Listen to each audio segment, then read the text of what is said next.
why ERP is dying, and why it's time to rethink, rip, and replace ERP. Those are just a couple of the topics we're going to cover here in episode 229 of Transformation Ground Control.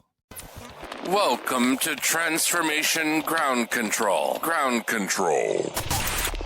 The podcast that covers everything related to digital transformation. This podcast features technology agnostic and international discussions related to digital strategy, software selection, implementation, change management, business process optimization, and everything else you need to know to make your digital transformation project successful. Whether you're embarking on an ERP implementation, supply chain transformation, or any other business or digital transformation, this podcast is for you. Now, here's your host, Eric Kimberling. 5, 4, 3, 2, 1. Ground control to Major Tom. Welcome to Transformation Ground Control, episode number 229. My name is Eric Kimberling. I'm the CEO of Third Stage Consulting. We're an independent tech-agnostic consulting firm that provides software selection, implementation planning, and implementation services to our clients going through digital transformations throughout the world. And this is the podcast that covers everything tech-agnostic related to digital transformation, including the people, process, technology, and strategy sides of change. Joining me, as always, is our co-host, Darian Chwialkowski. Darian, thanks for being here today. Yeah, thanks for having me. I'm excited for this episode. Yeah, it's a very controversial episode. Hopefully, it sparks a lot of conversation here because we're going to hone in on this whole thread throughout the episode today of why ERP software might be dying. And we're not here to be totally anti-ERP in this episode, but we are here to challenge the status quo and to really get the audience thinking about what some of your options are beyond the traditional monolithic usual ERP software vendor suspects. So in other words, if you're going through a digital transformation, it's not necessarily just about SAP, Oracle, and Microsoft anymore. Now there's a lot of other options out there. There's tier 2 ERP system providers. There's platforms. There's composable ERP. There's low-code, no-code development platforms, third-party developed solutions on platforms, all kinds of different options, so much so that it can be confusing and overwhelming in some cases. And the easy answer might be just to say, let's just go with one vendor and call it good. But the whole point here today is to talk about some of the trade-offs and risks of that approach and what some of the other options and alternatives might be. So that's the goal here today. We want to really dive into and unpack what the options are beyond the traditional monolithic ERP systems. So we'll start off the conversation here today with some social media questions. We'll get into a couple of newsworthy topics. One in particular is it time to rethink the rip and replace ERP model, which is very relevant to today's conversation. And then we'll also get into black holes and lost data, how ERP doesn't have to be chaos. And then after that, we're going to bring Greg Benton to the show. And Greg is our Chief Strategy Officer here at Third Stage Consulting. He's going to join me in a conversation about ERP is dead, or is ERP software dead? What are the alternatives ERP software that you might consider here in 2025 and beyond? And then later in the show, the last segment, I'll get into a discussion I had recently about why I hate traditional ERP systems. So it may sound like we're being anti-ERP here today, but really, again, think of it from the context of let's challenge the status quo. Let's look at our options. Let's look objectively at the pros and cons of ERP systems versus other options out there in the marketplace. So that's the whole gist of what we want to cover here today. But before we get into some of the guests and other conversations we have, what are some of the social media topics and questions we've received here recently, Darian? Yeah, a couple of good social media questions here. This first one is, how long should a change readiness assessment take to complete? And do organizations request this as a standalone service? Great question. And yes, they do request it as a standalone service. So we oftentimes get clients who will come to us and say, can you do a change readiness assessment? For those that don't know or haven't heard the term or aren't familiar, a change readiness assessment is really a way to agnostically and independently and objectively assess your organization, your culture, your leadership style, your communication style, and understand and proactively anticipate where the pockets of resistance might come from within an organization. And it's easy to go into these projects and think that there's not going to be any resistance because people are so excited for the new technology and they're so frustrated with the old technology. And they're all telling me what I want to hear as an executive. They're telling me that, yep, we're excited. We can't wait. We see the possibilities, et cetera, et cetera. And that's true on the surface. But the problem is, as the project goes on, that excitement quickly fades And oftentimes, more often than not, it shifts from excitement into frustration, uncertainty, and doubt, which leads to resistance to change. And so a good organizational readiness assessment will proactively identify where those pitfalls are. It's almost like, you're going out to a combat field and you're identifying where the pitfalls are, or the landmines. You want to see where the landmines are and know how you're going to go around the landmines, make sure you don't walk right through them. And what happens too often is organizations don't do an organizational readiness assessment. They hear all the stuff they want to hear, which is people are excited. They assume change management is going to be not that difficult. And then they end up stepping on the landmines along the way. And so the job of this assessment is to really identify what sorts of resistance there might be and what might cause that resistance and what are the root causes and solutions that we could pursue to address those. So that's what an organizational assessment is. We'll do that as a standalone for some clients. Most clients will have a start there, and then we'll continue to help them define their digital or their change management strategy and actually help them execute the change management plan. But the time it takes is really not that long. I mean, it's something we typically do in anywhere from 3 to 4 weeks to, in some cases, it might take 2 to 3 months. But for a larger multinational organization, it might take a little bit long on the high side of that range. But it really doesn't take that long. It doesn't take a lot of effort or cost, but it has a huge amount of value because it sort of lays out the battlefield, if you will, from a change perspective and helps you understand where those risks are from a people perspective. Yeah, absolutely. This next question today is, what if the real reason we skip root cause analysis isn't because it's hard, but because it forces us to confront what we'd rather ignore? Yeah, great question. Yeah, I sort of agree with that. I guess that's, in some cases that's true that a lot of organizations don't want to acknowledge the underlying root causes of issues. I did a YouTube video recently, and I'm not sure if this is where the comment came from, but on YouTube, I put a whiteboard video up there where I'm actually doing a root cause analysis of what causes failure and sort of differentiating between the symptoms that people often blame for failure and then getting to the root causes of what actually causes those symptoms and hopefully getting people to focus on, go after the root causes, don't just try and fix the symptoms. But I think the reason I hesitated to answer that question a little bit is because more often than not, I'd say most of the clients that we work with, it's just that they don't know. They see the symptoms and they want to go attack the symptoms. I don't think it's that they're afraid necessarily of the root causes. It's that they don't understand what the root causes are. So that's a big part of what we do, is really try to peel back the layers of the onion to get to the heart of what the real challenges are. So we're addressing the root cause rather than just the symptoms. Yeah, absolutely. Some great questions though, from the social media and audience. If you have any questions, be sure to comment it anywhere on this podcast or on Eric or Third Stage channels, anywhere. You'll maybe be selected to have your question answered on one of these podcasts sometime. So definitely ask those questions in the comments. But we're going to switch into our first newsworthy article of the day, which is the ERP black holes. This is kind of a headline that every ERP leader should pay attention to. So Gartner still reports that more than 70% of ERP initiatives fail to meet their intended objectives. I mean, that's a huge amount, especially when you remember disasters like SPAR's $88 million SAP project collapse.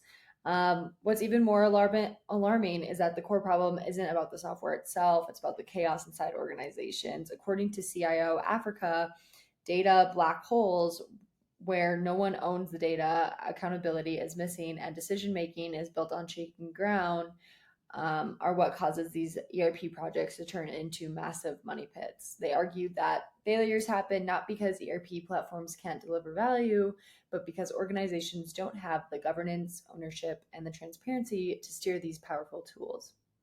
And that means no matter how advanced your ERP is, if you can't align people, data, and processes, you're headed straight for a black hole. Eric, with this, why do you think ERP projects often spin out of control? Is it leadership, flawed execution? What are some major keys that play into it? Yeah, great question, great points. It is somewhat of a black hole that these projects end up leading into.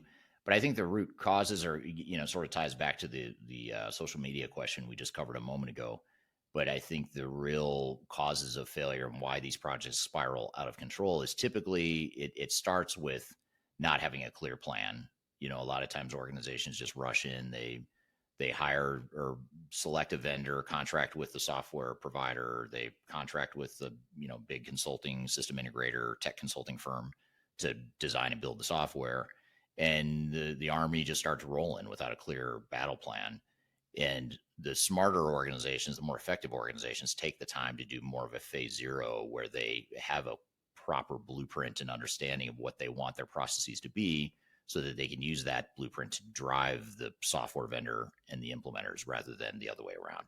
Now, the software vendors and implementers will say, yeah, we do blueprints, but they're doing it more from the perspective of, we just need answers to design and build software. Whereas, so they need to blueprint the software. You need to blueprint your organization, and you need the two to match, and you need the blueprint for the organization, the business blueprint. You need that to drive the technology blueprint that your software vendor and your system integrator is going to work on. And too many organizations miss that really important point, that really important connection. And then they wonder why, we did a blueprint. I thought we did the implementation planning and the upfront design.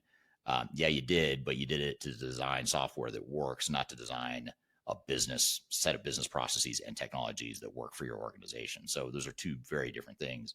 So that planning phase up front is very important, which leads to a second important cause of failure and challenges, which is unrealistic expectations. Too many times organizations think, well, the vendor proposed a 24-month implementation timeline, so it's going to be 24 months. But the reality is, when they put together these proposals, they don't know. I mean, they're basing it on what they think might happen in a perfect world, but they don't know your culture. They don't know how big of a change it's going to be for your business processes and your people. They don't know what your culture is like. There's all these different variables that factor into the implementation time frame, and they're focused more on how long is it going to take us to design and build software, whereas your focus should be how long is it going to take to go through a true business change, a true business transformation that delivers real business value. So those are, again, two very different things that you need to make sure you differentiate between and plan accordingly for. And then I'd say the third big thing that companies miss out on is, again, tied back to one of the earlier social media questions around change management, change readiness, but not having a solid change management strategy and plan, and not starting change management soon enough is a root cause, another root cause of failure, from our opinion, or in our opinion, which leads to a common symptom that I'll mention the symptom only because research shows it's the number one cause of time and budget overruns, and that is decision latency. So decision latency means that organizations take longer to make decisions, and that's what slows the project down. It's not that your tech providers can't design and build fast enough. It's because you can't make decisions fast enough on what you want to be when you grow up, which, again, that's a symptom. But if you go back to why that is, it's because you didn't do the implementation planning up front. You didn't do that business blueprint up front in that phase zero to have that clarity, so that not every single decision is made already, but the major decisions are already made. The major time intensive decisions are made before the army of technical providers start to show up and the meter starts running. So I bring up that one symptom because that's an example of how that symptom ties back to a root cause that you need to address. For sure. And this all kind of sparks the question for me of, Eric, in a real world example, have you seen like a project where governance and visibility really saved the day for the project, and what did that look like? Yeah, I've neglected to mention governance, which was really the whole crux of your question and the article it's that you're talking about here. But yes, the governance can save the day, but I would say governance, you don't want to use project governance as a way to fix a problem. You can, but if you put governance in place early on in phase zero, during that implementation planning phase that I was talking about, you're doing a lot of things in that phase. You should be doing not just the business blueprint I talked about, but it's also defining your change strategy, your architecture strategy, your decommissioning strategy for your different systems, how you're going to integrate multiple systems, what the overall detailed plan is, what the resource plan is for you internally. And then also, not last but not least, is the project governance. What is the overall program management plan going to look like? What are the controls you're going to put in place for how decisions are made, and how you manage scope and time and budget and all that stuff. So that's all really important to get in place up front. Now, if you're already in the midst of a project and you haven't done it, it's better late than never, but now you're playing catch up and you're more on defense trying to clean stuff up, which if that's where you are, that's just the reality of it, and that's okay. But if you have time to influence it and change it, do it earlier. Do that program management up front. And that's a big part of what clients hire us to do, is to come in and be an extension of their internal PMO and helping them get the governance and controls in place so that they can manage the overall project. They can manage the vendors, not the other way around. Yeah, absolutely. And to kind of slide into our next newsworthy article, which is kind of on the same topic in a way, but something that has been a trend or a big trend in the ERP world for the past years here, and that's been the standard advice of rip out your old system and replace it from scratch. But really, this article is questioning, is that really the smartest way to modernize anymore? According to this insight from Next World, this rip and replace mindset might actually be setting organizations up for more pain than progress. They argue that there's a better way and that you need to think of your ERP as a core that you can extend rather than demolish. Instead of wiping everything clean, the idea is to add modern platforms on top of your existing ERP. That lets you move faster, protect the processes you've already built, and experiment with things like AI or Internet of Things without starting from zero. Plus, with low code and no code tools, you can even empower non-technical teams to build workflows and apps themselves, which sounds way less painful than a giant multi-year replacement project. So basically, it's a layered modernization approach, that keeps the works, enhance what doesn't work, and then gives yourself a flexible and future ready foundation. Eric, when should leaders really consider like a rip and replace versus when should they build on top instead? Or what is kind of your opinion on all this? Yeah, it's a great question. It's a big dilemma.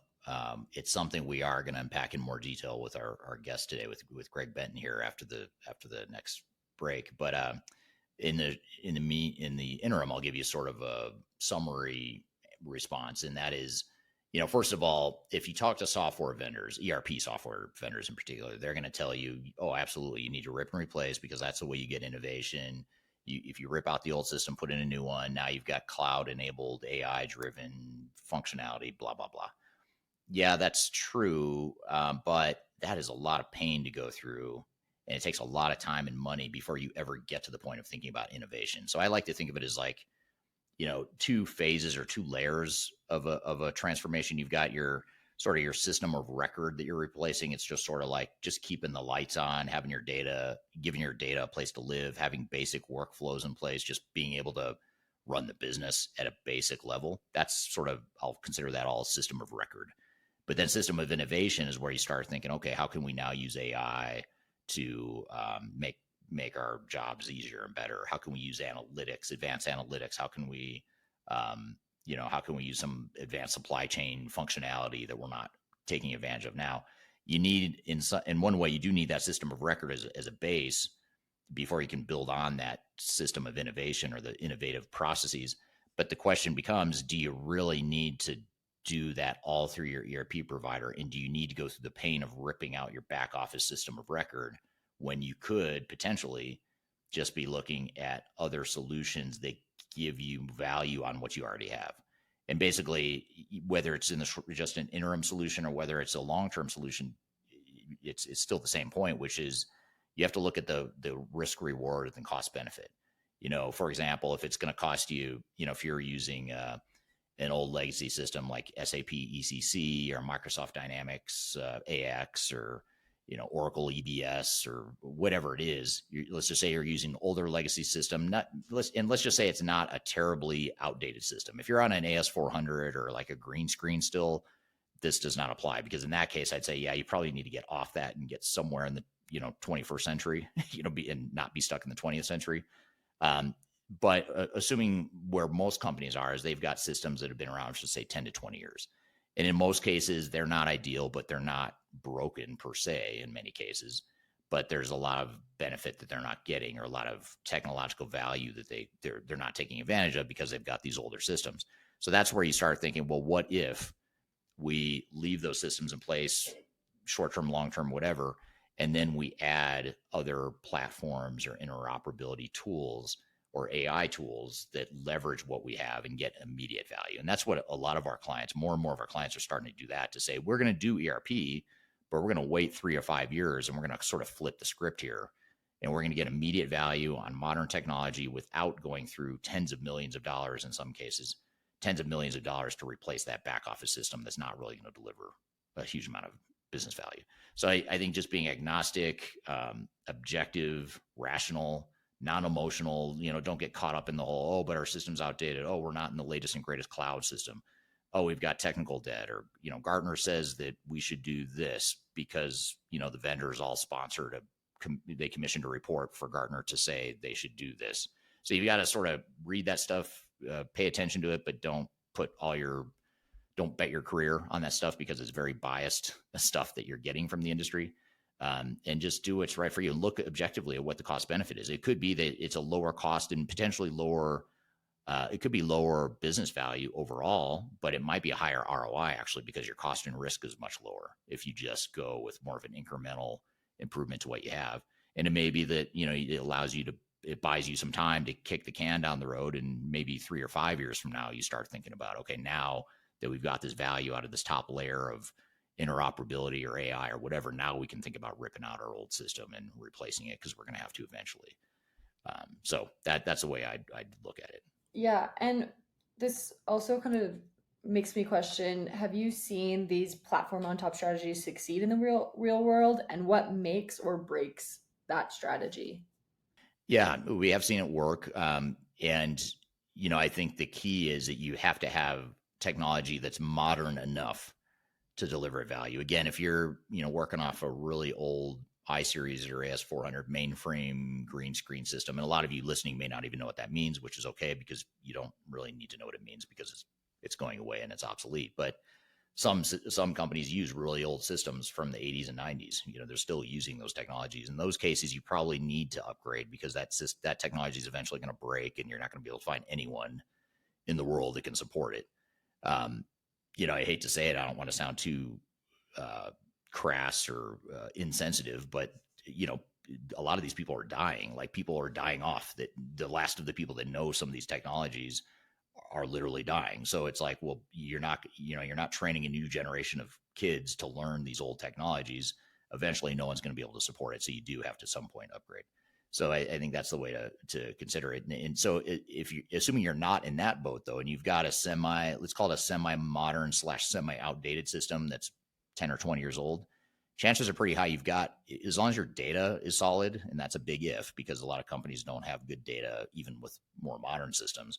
But as long as you've got good data, or you at least get it cleaned up, and as long as you've got a clear strategy to how you're going to do it, doing this interoperability AI layer on top can be very powerful. And that's why companies like Palantir and Snowflake, Databricks, for example, if you follow those 3 companies, they're doing so well right now, because they're taking advantage of the fact that so many companies don't want to, or they can't. Maybe they don't have the budget or the time or the resources to rip out their ERP systems and replace it. So Palantir, Snowflake, Databricks, and others are giving these customers lifelines to say, hey, here's another option. Here's a way you can get value and improve your technology stack without necessarily having to spend millions of dollars. Yeah, absolutely. Some great points for sure. And I know we're going to dive more into it here with our guests. So I'm really excited to see what you guys are going to talk about. Yeah, we'll have Greg Benton on the show, who's been on this podcast several times before. He's the Chief Strategy Officer at Third Stage Consulting. We're going to talk about whether or not ERP software is dead. So we're going to get into what the alternatives to monolithic ERP systems are, what we think the future of ERP software is, and really have hopefully a open and healthy debate around this topic. So we'll love to hear your comments along the way as we go. So we'll take a quick break. We'll get into that. And then later I'll talk about why I hate ERP systems and what some of the dark sides of ERP systems are, which may sound strange coming from someone who's been in the ERP consulting space for 25 years. But there are certain things I really don't like about ERP software. And my goal is not to convince you not to implement ERP, but my goal is to make sure you understand what the dark side are and what the trade-offs and the risks are that you're giving up, because those are very real and you just need to know what they are. So we're going to get into all that here in just a moment, but first we'll take a quick break. We'll be back with more Transformation Ground Control. I met her in a club down in Old Soho, where you drink champagne and it tastes like Coca-Cola. I'm excited to announce the release of our 2025 Digital Transformation Report. It's available now on the Third Stage Consulting website, www.thirdstage-consulting.com. This report gives you an unbiased, technology-agnostic insight to help you optimize your organization's projects for success. Get your copy today using the QR code in front of me or on our website. Are you looking for ways to promote your product or service to enterprise technology decision makers and influencers throughout the world, like the ones who listen to this podcast? Major Tom Productions creates media, events, and influencer marketing for B2B technology providers. Our productions are exciting, educational, disruptive, and effective. Most importantly, they create results. Our content is unlike any other in this industry, engaging, influential, and trusted by technology buyers and influencers throughout the world. Each month, our productions reach hundreds of thousands of targeted buyers and decision makers who trust and engage with our honest and tech-agnostic content. With long-tail viral results and engagement with our content, Major Tom Productions provides a way to reach your target market and create awareness, calls to action, and a connection with potential customers. So collaborate with us today. Learn how we can feature your product or service on podcasts such as Transformation Ground Control, Journey to S4HANA, and Journey to Dynamics 365. We can also feature your brand on our YouTube channel called Digital Transformation with Eric Kimberling, which boasts over 100,000 subscribers and over 2 million video views per year. You can also participate in our in-person events, including our Digital Stratosphere Conference. Contact us today to learn more. We can tailor a marketing campaign that works for you. We look forward to helping more people learn more about and become engaged with your brand.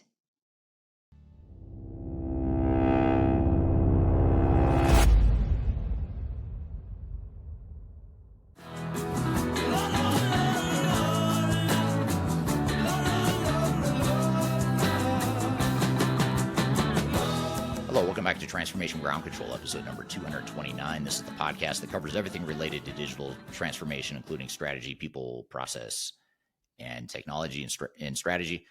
You can find new episodes of this show every week by going to transformationgroundcontrol.com, and the show is sponsored by Third Stage Consulting Group, which is an independent and tech-agnostic provider of consulting services to companies that are going through digital transformations, including ERP implementations and other sorts of transformations, AI, ERP, CRM, supply chain management, et cetera, et cetera.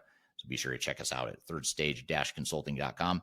And I'm excited for our next guest here. Today, we're going to talk about whether or not ERP software is dead. And this has been a bold headline for years now, probably over a decade. People have been speculating whether or not ERP software is going to die. I think we're closer now than we have been in the past to it potentially dying, or at least becoming less relevant in the enterprise tech space.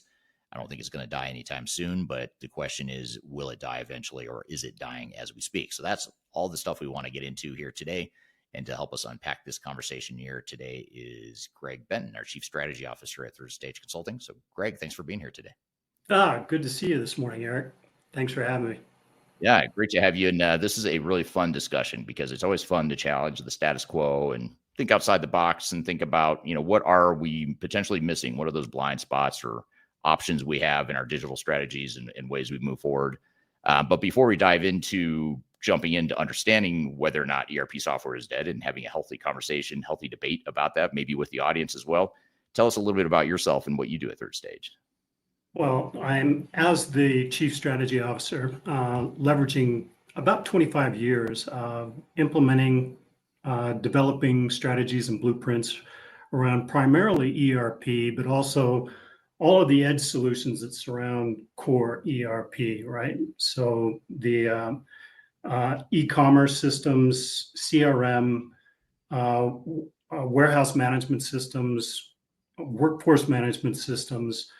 And in all of that time, we've really run into a number of things that cause us to pause at certain points in the course of deploying software systems, and usually that's brought about by technology changes. And we've seen the technology changes coming with hyperscalers being involved with cloud deployments at the major ERP vendors level. And now more recently, we've seen AI come into the picture and really facilitate a lot more interaction, a lot more orchestration of different applications and systems.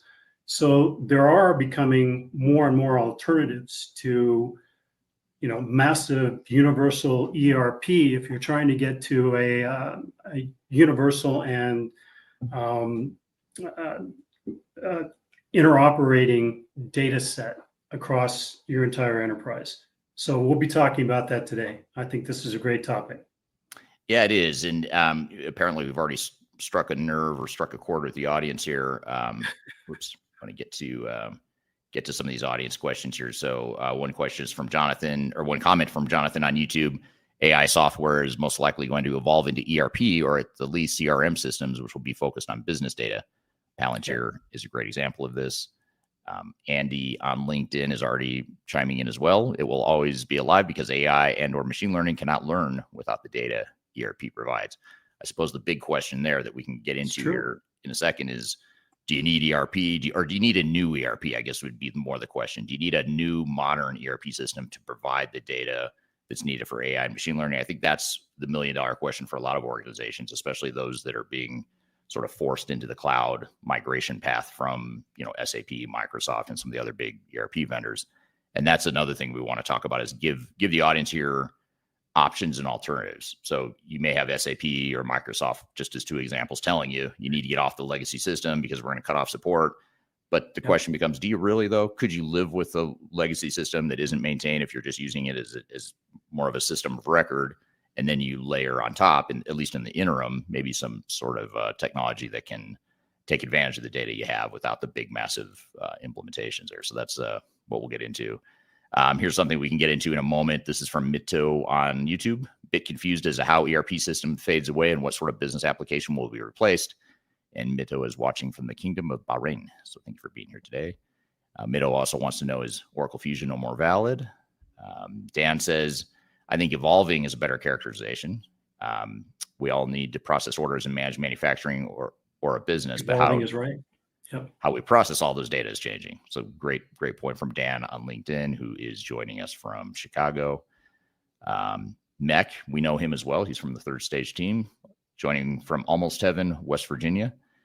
So thanks for all the comments so far. Curious to hear from the rest of the audience. Is ERP software dead? Where do you think it's headed? But I guess just to start, just to get us started on this conversation, Greg, why do you think, why is this even a discussion point? I'm not the first person. We're not the first people to come out and say ERP is dead or, death to ERP, that sort of thing. I mean, that's been going on for years now, but is this all hype? Is this clickbait, or is there real substance to this idea that ERP software as we know it may be dying? I think it's a little bit of each of those. It's a little bit of hype. It's a little bit of posturing on the part of the systems integrators, frankly, in terms of, ERP is not dead. Look, it's a very symbiotic relationship between the interoperability platforms that are available now. I think Jonathan mentioned Palantir, Snowflake, Databricks, some of the others that come to mind, but they cannot replace those core enterprise operations. So finance, supply chain, on and on and on. So is ERP dead? Probably not. It becomes the kind of the living host for that symbiotic data layer that can be placed on top of or as a foundation to a new ERP system. So you think about ERP evolving, as someone said in the chat a little bit earlier, it's evolving into digital enterprise operations, which is really the whole gamut of the core ERP or back office functions, as well as everything that goes on top of that or connects to that. CRM being a big component there, HCM, warehouse management, PLM. I mean, just, an alphabet soup of a spaghetti mix of interactions and interoperability.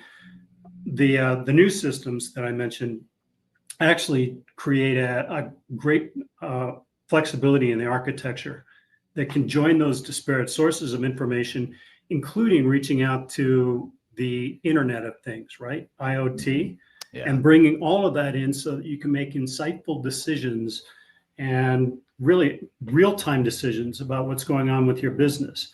That also allows you to build this foundation, this data foundation, that then you can build on top of that with the properly sequenced new application sets and new processes that you're going to bring to bear as your future operating state comes to fruition. And, that involves a lot of upfront planning, what we call phase 0 in preparation for the organization to move forward as a whole. And, all of those things are contributing to the death of ERP. It's really the evolution of the new digital enterprise operations. Yeah. And I know back, when you and I were in the industry, maybe 20 years ago, it used to be sort of a faux pas, almost a bad word to talk about middleware integration, customization. Anytime you would talk about any of those things, it was sort of, for the last 10 to 20 years, it's been almost a faux pas to even think about that. But I think now things have changed. The technology has changed, and now it's more viable to, especially with some of these low code, no code options that you have out there. Like when you think of, like Rapid, for example, or even Odoo, even though Odoo's technically an ERP system, it's sort of that low code, no code open source. And then you've got like the Salesforce platform, which a lot of people think of Salesforce as just a CRM system, but it's a whole platform that third-party developers can create other apps on. So you've got all these different options that are sort of hybrids. They're not full on custom dev. They're not full on customizing out of the box software, but it's these more flexible options that can fill in some of the nooks and crannies, or in some cases even replace the need for a full-blown ERP replacement, especially if you just implemented a new ERP system, say 10 years ago. You may not be on the latest and greatest, most modern ERP system, but if it's good enough, if it's modern enough to where you can put cool new technologies on top of that and get more immediate value without the cost and the risk, I think that's what we're talking about here is what are those options? There's certainly trade-offs and risks and costs that you have that going down that path. But I think as part of your digital strategy and road mapping, just to be able to consider those options. How do you see customers reacting to this concept that you're talking about, these different alternatives? Well, we're seeing more and more the idea that there are, for instance, in the composable ERP or best of breed assessment, many organizations, they're looking at how can I develop something that's going to focus and provide the use cases necessary to run my business in the way that a custom developed application that's running on an AS400 for the last 20 years does. And the way that you can do that is now with a more flexible architecture that's available along with AI in these interoperability systems that you can be putting in place. And so that takes the place of, or at least enables that configuration that's going to match your business needs much more readily than anything that you can change in, the out-of-the-box software that comes with a multi-tenant environment in the current applications from all of the major ERP vendors. So I think it provides so much more flexibility, so much more focus on your business, that it's really managing through how are we going to get to a true transformation for our business rather than really just a lift and shift of technology. So is that what you're seeing as well? Yeah, absolutely. I mean, I think companies are starting to think more about, do we need to replace our ERP system just because we need to get to the cloud, or because there's more modern technology out there, or is it because there's some sort of business value that we're going to get out of it? And it sounds basic enough. It sounds like a no-brainer, but a lot of companies don't have that clarity of what it is they want to accomplish, and they feel like they have to move this direction that the ERP vendors want them to go. And what we're trying to show is, there's different pivots or different, off ramps that you could take, and on ramps you can take to manage that. Here's an interesting comment from Andy on LinkedIn. Andy says, the other interesting thought is, how will you pass your annual accounting audit? Hard to validate. Sounds like Andy's joining from Austin, Texas, I assume.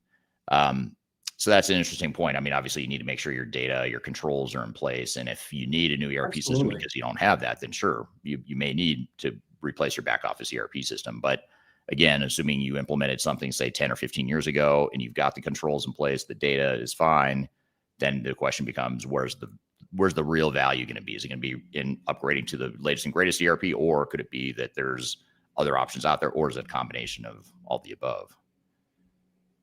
Tom, and if you are going to make that evaluation, shouldn't you be looking at what are the alternatives? So instead of just going to the ERP vendor that you've been working with all the way along and looking at moving to their latest and greatest, should you be looking at other alternatives? Very often it's going to point to staying with, especially your partnered provider that's been around for a long time, that is going to limit change, is going to limit some of the risk involved in moving to a new system. But you should take a look at the new tools that are out there and available for you, especially getting to some rapid time to value. Stakeholders within organizations are looking for more unified data, more insightful and real-time data that they can pull from disparate systems within their organization that have kind of evolved over time, right? And the new tools that are available to you facilitate that. And you can be in a kind of uniform data model within 60 to 90 days rather than a year or two for a full ERP replacement. Right. Yeah, that kind of leads to you're starting to answer another question I had for you, which is, sorry. No, that's right. It's a perfect segue. From your perspective, what are the biggest forces that are or could be driving companies away from traditional monolithic ERP systems? You just talked about, speed to value being one, but are there other trends that you're seeing that are causing clients, and we've got a couple that you and I have talked about where they've sort of put off their ERP initiative, and accelerated, move forward other enterprise technology initiatives. But what's driving this? What are some of the other things that are driving that trend? Well, organizational risk, and also the capital T in transformation really assumes that you're going to change some of those, in many cases, 20, 30-year-old processes that are outdated, that are manual, that are highly risky for the organization. And this will allow you to really just back up a little bit. We get called in many times to restart or re-engineer a quote failed ERP implementation. And in so doing, you have to back up and perform really a phase zero, getting the organization ready for that move, and then reducing risk in the move also, making it so that everyone's on board with the changes that are coming, that are going to be a benefit to them, that are going to be a benefit to the organization from a financial standpoint, and modify some of those old processes so that you're now optimized in the way that your software systems actually control the processes. They actually put a security barrier around the way that those processes work in your organization. And that really is what's driving this look at how can we get started with the interoperability hub, or kind of the mission control as the foundation, and then build on top of that with a composable ERP. So the enterprise systems surround that core. And that's really what people are looking for right now. Reducing risk, reducing cost, and producing some immediate time to value in the reporting and the BI that's available to you within months instead of at the end of the entire process, right? Right. So, right. Yeah, makes total sense. And I agree with you. Those are some important drivers that are causing some people to rethink their strategies. Not everyone is going to fit into any one path, but it's again important to know what your options are. Here's a comment from Tom on LinkedIn says, resource planning will never become obsolete. The combination of platforms, technology, software, and business processes involved will continue to undergo constant change and improvement. And then absolutely agree with that, by the way. I mean, think about the move for ERP vendors to hyperscaling technologies on the computing side, being able to scale to any level, being able to orchestrate different applications and load balancing along the way, right? So that was one area where it took it out of the internal data center, so to speak, and moved it into these multi-tenant cloud platforms. The advent of AI, and I remember that in 2017, Infor, among others, introduced, in their case, Coleman, which was an AI system that allowed for a lot of queries to go on within Infor applications.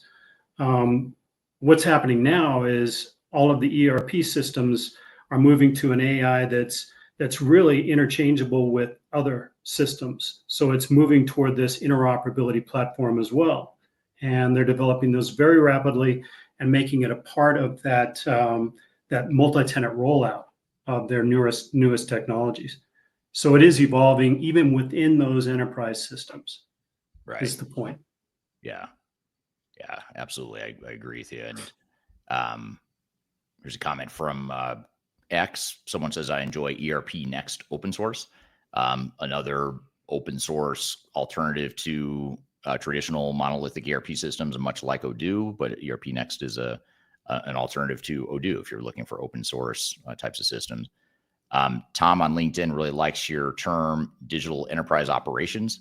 He says it's an excellent candidate term to replace the increasingly ambiguous term ERP. I think the word I love that, Tom. You know, great minds think alike. EO.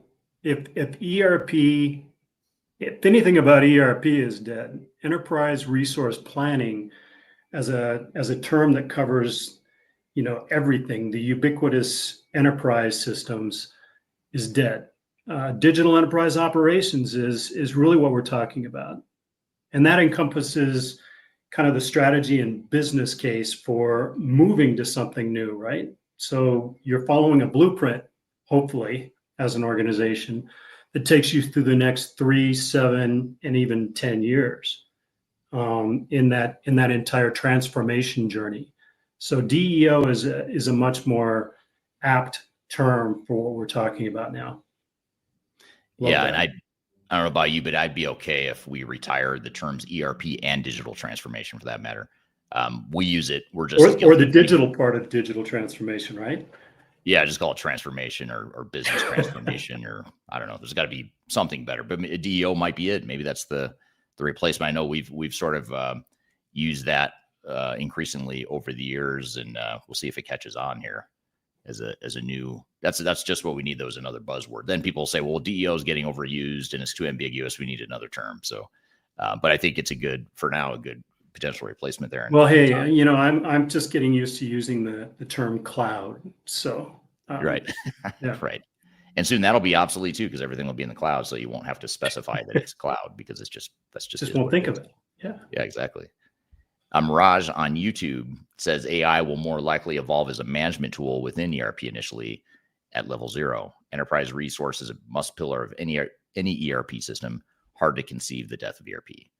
So I think you're right. I tend to agree with that. I don't think SAP will be dead in 5 years or anything like that. But I do think, my personal opinion is that maybe not so much Oracle or Microsoft, just because they're such diversified companies outside of traditional ERP. But I think SAP in particular is at risk of becoming the next Bond. The software that comes and goes, and there's a new incumbent that takes over.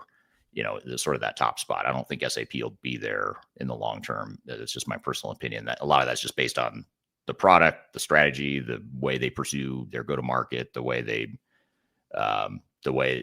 goodwill they're losing in the market right now. I think they remind me of BlackBerry right before Apple came out with the iPhone. Wow.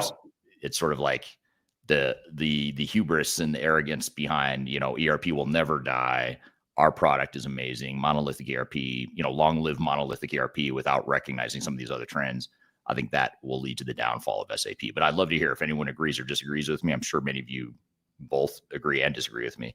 So I'd love to hear your comments. Will SAP be dead in the future? That's another question for you there.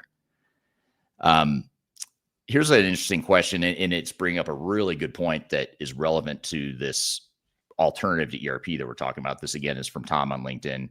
Tom says, will dominant ERP players see business opportunity in playing well with others, reversing the trend and temptation to promote vendor lock-in? So let's talk about vendor lock-in. That's a hot topic. Gosh, Tom is just really hitting it, right? So Tom's on fire.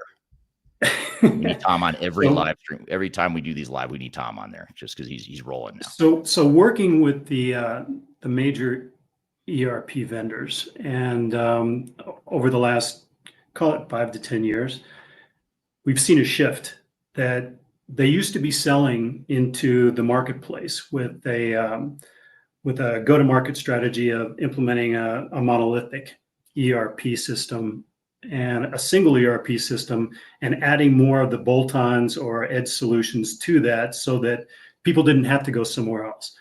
That's really changed over the last couple of years with a number of these ERP vendors that I won't name, because then I'll skip somebody and somebody will get mad at me. But they are playing nicely in the sandbox now.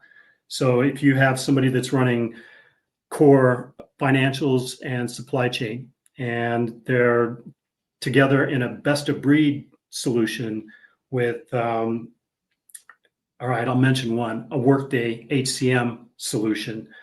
Those two used to be kind of combative in terms of wanting to be the single ERP system.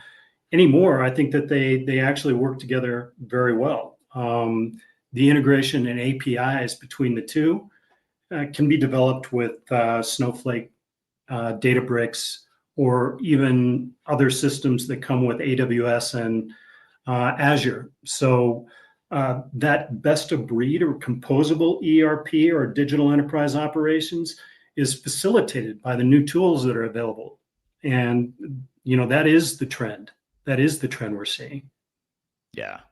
Yeah. And I really like the strategy that some vendors are doing to sort of leverage both, almost like they're sort of in the middle. They are providing this traditional semi-monolithic ERP option, but they're also layering on top of that other option. So I think of like Salesforce, I think has been really good at this over the years. And even now, Microsoft's been good at it with D365. I think NetSuite is starting to catch on to this too.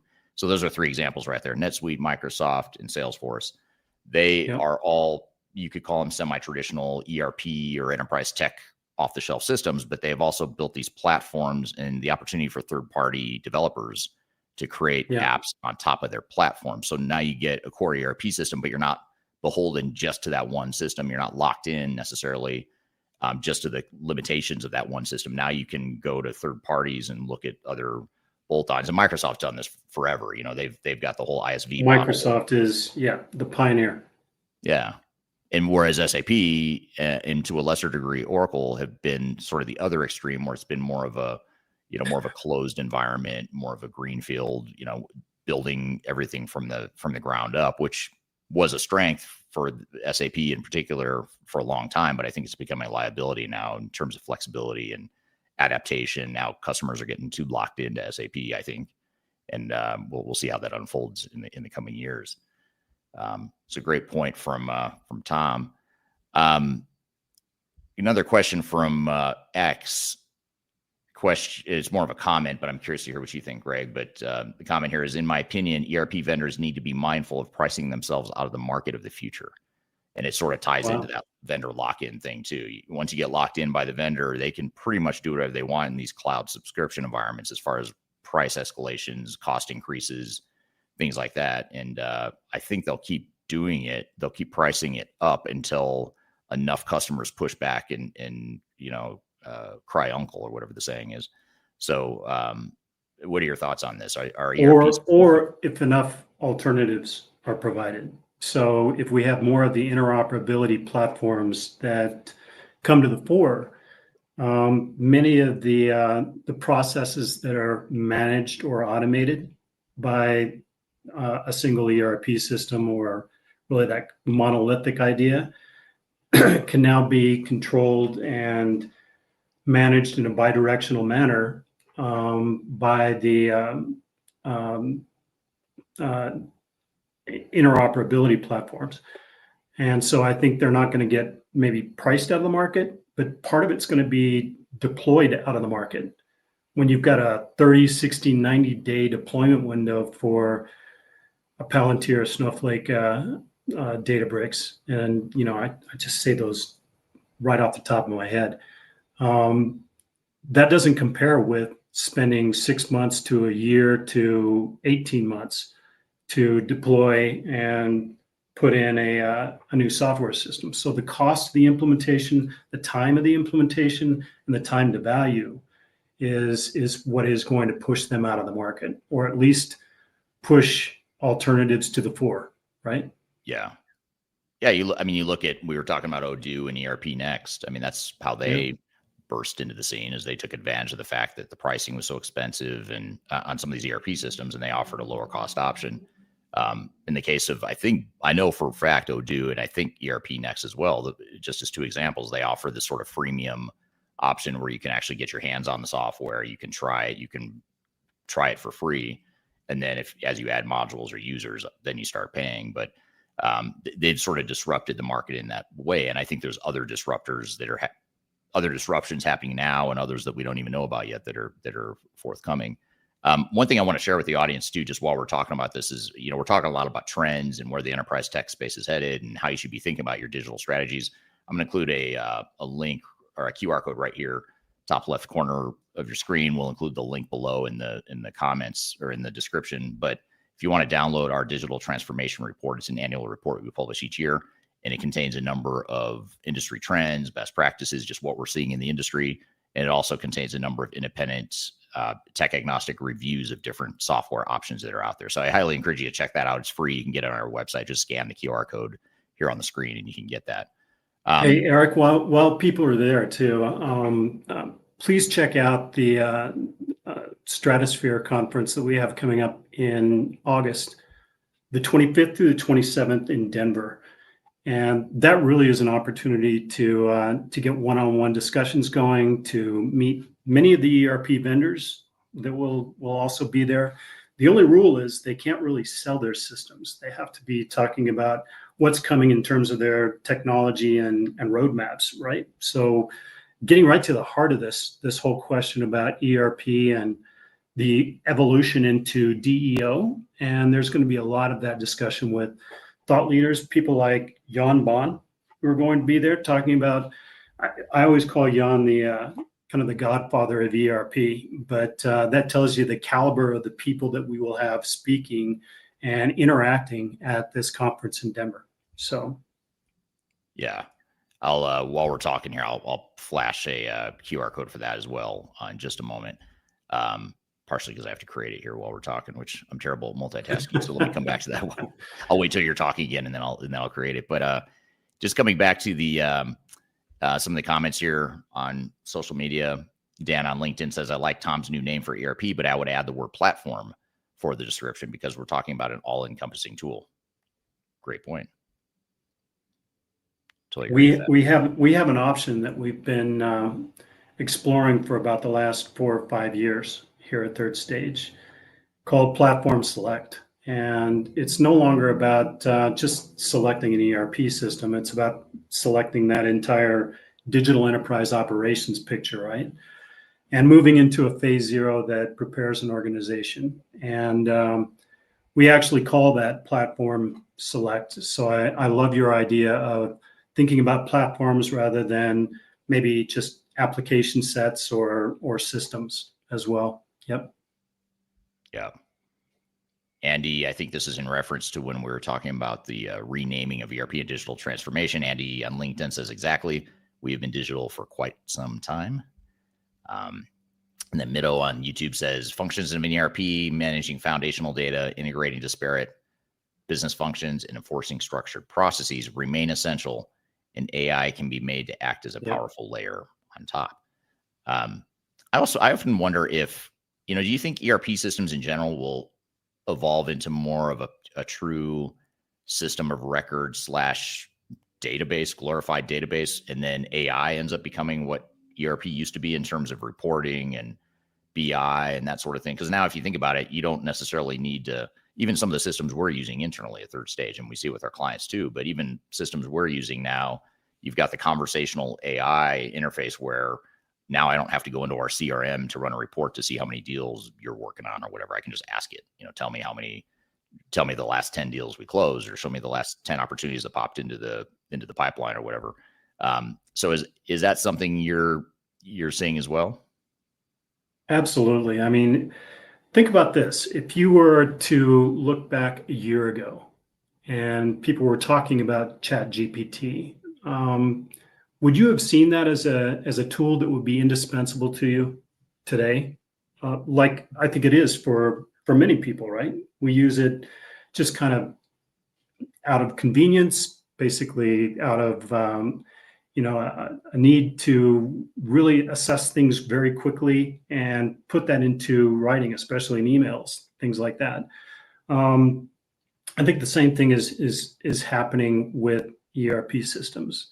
They've all got a user interface now that is more conversational. That's more like Alexa or Siri. That type of interface, and I think that'll continue to grow and expand, making it easier to essentially analyze your business, get reporting out, do all of the functions that used to be proprietary to that single ERP system. And now you're going to be able to do it through multiple ERP systems, multiple edge solutions within your enterprise. I think that's definitely the way it's going. Yeah. And it's growing rapidly. I mean, I said, think about a year ago with ChatGPT, think about a year from now with enterprise systems. They're evolving that quickly. So, yeah, it's a good way to put it, because I know 2 years ago when I first started using ChatGPT, I thought it was cool, but I didn't fully recognize or realize how ingrained it would be in my day-to-day life. Now I use it, I'd say hourly. I mean, I'd be surprised if there's an hour that goes by in my day that I'm not using ChatGPT or AI in some way, just to, leverage time and effort and things like that. We were talking about the Stratosphere conference. I'm going to see if I can pop it up here. There is that is not the one I want to show you. So you should see it now. Yep, it's cut. The text is cut off, but if you scan the QR code, it still works. It says Stratosphere Conf, sort of. But the QR code you see right here on the top left, you can scan that to learn more about our Stratosphere conference that's coming up in Denver. You can also join it virtually too. So wherever in the world you're joining from, you can join virtually, or you can be there in person. So we've got 3 different passes available: the virtual, the regular in-person pass, and then a VIP in-person pass. So be sure to check that out. You can see the agenda, speaker lineup, all that stuff. It's tech agnostic. We talk about all kinds of trends, and it's meant to be something that's not vendor marketing hype and spin. It's meant to be just a no BS agnostic view of the market and things you need to know to be successful. So be sure to check that out. I'll leave that QR code up here for a second so you can scan that. I'm here with Greg Benton. We're talking about the death of ERP software and what some of the alternatives are. We still have a lot more to cover, but first we're going to take a quick break. We'll be back with more Transformation Ground Control. I don't mind letting you down easy, but just give it time. If it don't hurt now, but just wait. If you are involved in any sort of digital transformation or business change initiative, you'll want to download the Digital Transformation Report. With its comprehensive overview of business and technology trends and best practices, this report is a must-have guide for any transformation project or executive team. Download this free report by visiting Third Stage Consulting at thirdstage-consulting.com. You can also visit our website to learn more about us or download independent reports, videos, and other best practices. Again, visit thirdstage-consulting.com today to learn how you can take your transformation to the third stage of success. I want to invite you to join me and other thought leaders in the digital transformation space to Stratosphere 2025. It's an annual conference we've hosted now for 7 years in a row. It's a great event. It's live in Denver, Colorado, but we're also offering it virtually via hybrid tickets. And we're going to have a lot of different speakers here, including myself as a keynote, as well as others that you may know from the industry. And this is a perfect conference if you're interested in any sort of digital transformation, including ERP and CRM and HCM. And actually, the theme for this year's session is AI and how AI is affecting all different types of digital transformation. But in addition to AI, we'll also talk about the fundamentals of digital transformation, including program management, evaluating the right software, digital strategy, change management, process improvement, all the things you need to know to make your project successful. It's also a great way to network and learn from others. So just being part of a community that is also like-minded and going through the same things you are, that's another value. And you can join, like I said, remotely in person, and you can also buy VIP tickets if you'd like more exclusive access to me and others from the third stage team and other speakers that are going to be there.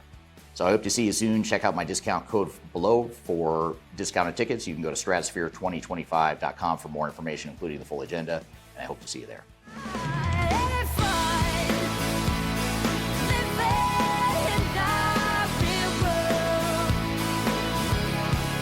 Hello, welcome back to Transformation Ground Control, episode number 229. My name is Eric Kimberling, CEO of Third Stage Consulting Group. You can find new episodes of this show every Wednesday by going to transformationgroundcontrol.com. And this show is produced by Major Tom Productions. So thank you for being here today. We're here with Greg Benton. We're talking about the death of ERP software and what some of the alternatives to enterprise technologies might be. Middo continues on that, so we may say it will be a smart ERP system. It can never be replaced completely. It's a good way to look at it. Nizaraj, it's Stan. Maybe it Stan's I'll say Stan because that's easier for me to pronounce. On YouTube says, I just started my ERP startup in Kenya to serve the local people, currently getting a lot of positive energy. So I think that's an interesting comment because the fact that there's positive energy and interest in something different, I think is probably representative of what's going on in the market. First step in change management and adoption is getting everyone's interest in moving forward to something new, better. That's a great point. Yeah. Do you want to? Or go ahead. Well, I was going to say, this is really interesting. I've not heard this comment before, but Andy on LinkedIn is making the early call here. IBM will pick up SAP. So now that he said that, it's going to be all over the internet. It's going to be all over the internet now that IBM bought SAP. I don't know if you remember. Do you remember this last April Fool's? I don't know if you saw it, but on April Fool's Day, and I totally fell for this. I woke up and I got on LinkedIn just on my phone, and there is a post that had like thousands of likes and it was going viral, and it was saying that Donald Trump had bought SAP. And for a second, I was like, that almost sounds like something he would do.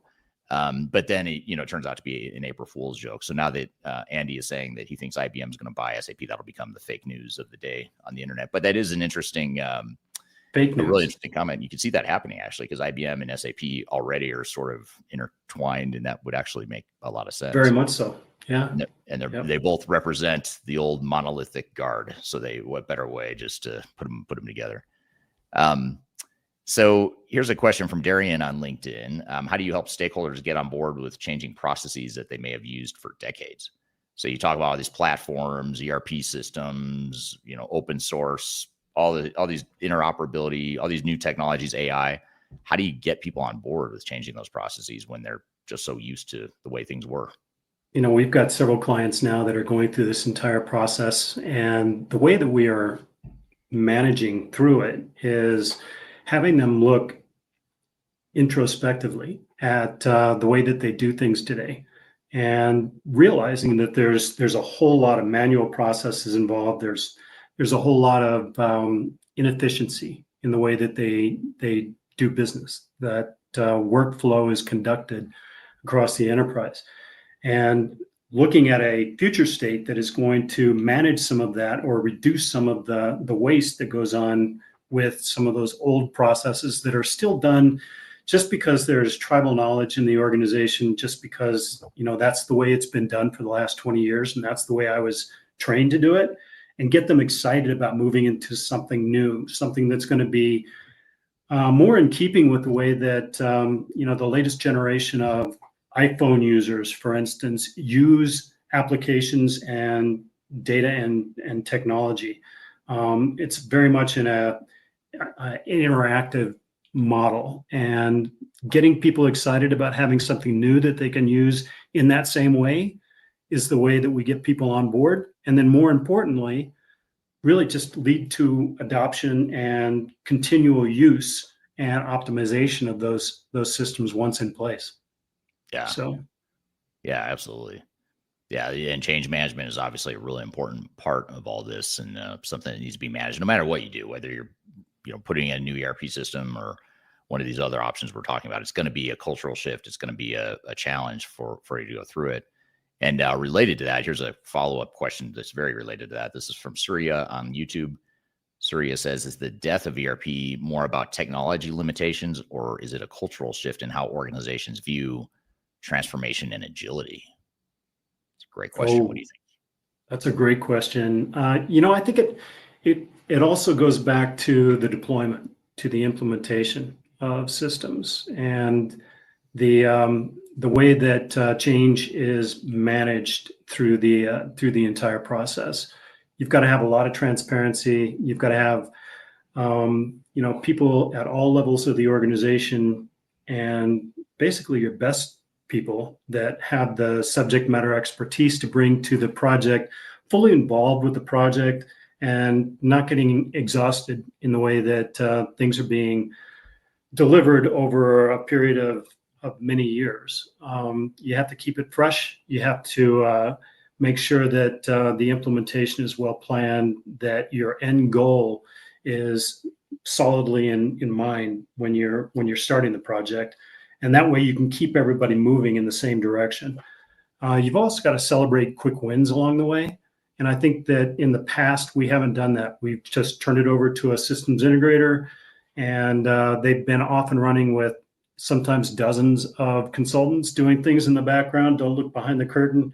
And when we're done, we'll hand you the system, and then you'll start using it. You've been doing web-based training and you're off and running. Well, that just rarely works. And that leads to that 70 to 80% of implementations that fail.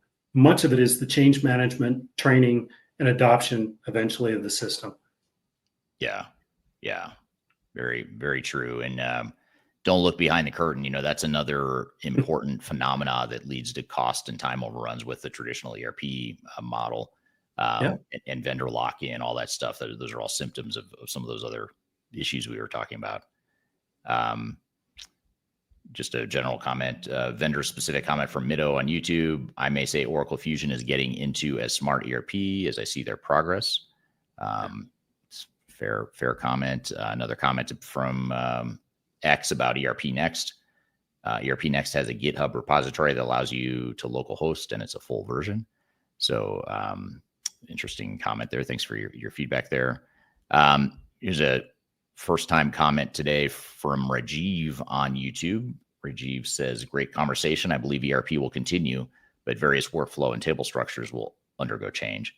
Some parts will be taken up by AI agents, and the balance will continue with humans.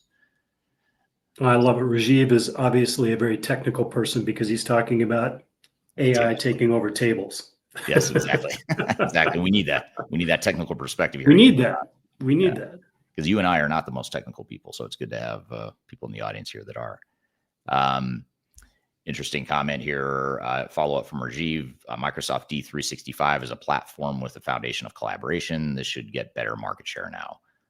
Actually agree. I think Microsoft has we don't play favorites here at Third Stage, but I think their strategy is more suited for where the industry is going, among others. They're not the only one. I think Oracle in some ways is doing the same. NetSuite, I think, is pivoting really well in sort of their position in the market. Epicor as well. Epicor. Infor as well. A Especially lot of these. Go ahead. I was just gonna say, you got to watch these these larger tier 2 players like Epicor, Infor, NetSuite. I think they're not only moving up market, but they're IFS. IFS. They're just a bit more nimble in terms of how they respond in the offering, the overall solution offering they're providing to their clients. What were you going to say, though? I interrupted you and you were going to say something. I was just going to say that many of the ERP vendors, whether you call it tier 2 or even quasi tier 1, are definitely tailoring to industry solutions, as well as incorporating AI, machine learning, and some of the other elements that we've been discussing today in their roadmaps going forward. I think that's going to keep them entirely relevant in terms of the discussion of DEO in the future. Whatever we decide to call it, it is all about transformation. It is all about the people and process part of making your organization work in a better way, right? Get to an optimized state and then stay there, kind of that third stage of digital transformation. And there I used the term digital again, didn't I? So I know it's hard. Old habits die hard, I suppose. Right. That's right. Here's a question from Simon on YouTube. Simon says, how do you see microservices / APIs first impacting ERP adoption? Does this look like another accelerator to make ERP systems less monolithic?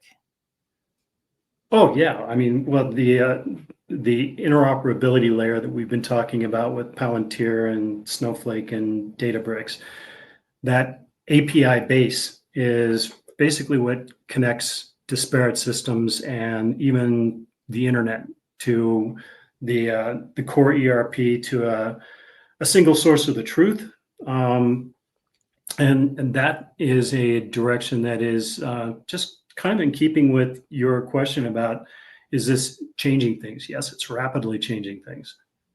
So yeah, microservices. I know you mentioned Jan Bond earlier, and that's something he's really big on, is this whole microservices concept too. Right.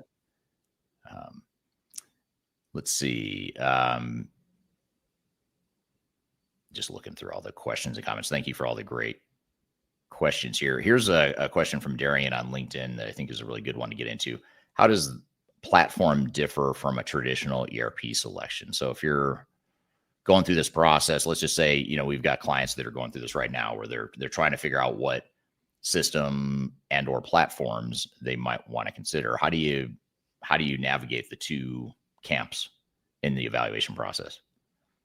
Well, the enterprise platforms that we've been talking about, I mean, Salesforce is a great example of an enterprise platform, right? But it's not generally an ERP system.